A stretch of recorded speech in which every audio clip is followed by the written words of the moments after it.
இந்த கோவிலின் மூன்றாவது படிக்கட்டை மிதித்தால் என்னவாகும் தெரியுமா? பூரி ஜெகநாதர் கோயில் பூலோக வைகுந்தமாக கருதப்படுகிறது.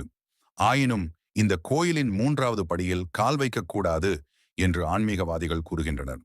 இந்து தொன்மவியல் படி பூரி ஜெகநாதரை தரிசனம் செய்த பிறகு மக்கள் தங்கள் வாழ்க்கையின் அனைத்து பாவங்களிலிருந்தும் விடுதலை பெறத் தொடங்கினர். இதனால் மக்கள் யாரும் மேலோகம் செல்லாமல் வைகுந்தம் நோக்கி சென்றனர்.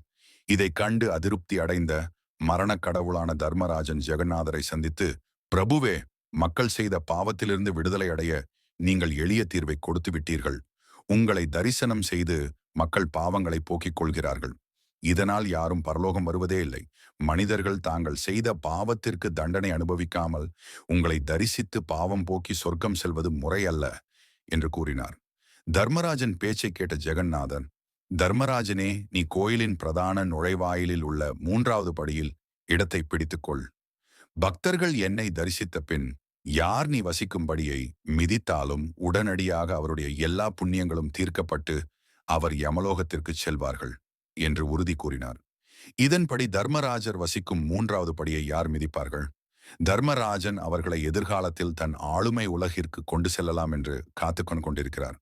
இதனால் பூரி ஜெகநாதர் ஆலயத்திற்கு செல்லும் எவரும் அந்த மூன்றாவது படியை மிதிப்பதில்லை. மூன்றாவது படி அமைந்துள்ள இடம் ஜெகநாதர் கோயிலில் பிரதான நுழைவாயிலிருந்து நுழையும் போது உள்ள இந்த படிக்கட்டு கீழிருந்து மூன்றாவது படியாக அமைந்துள்ளது. கோயிலுக்குள் தரிசனம் செய்ய நுழையும் போது இந்த படியில் கால் வைக்கலாம். ஆனால் தரிசனம் செய்துவிட்டு திரும்பும் போது அந்த மூன்றாவது படியில் கால் வைக்கக்கூடாது என்று அறிவுறுத்தப்படுகிறது.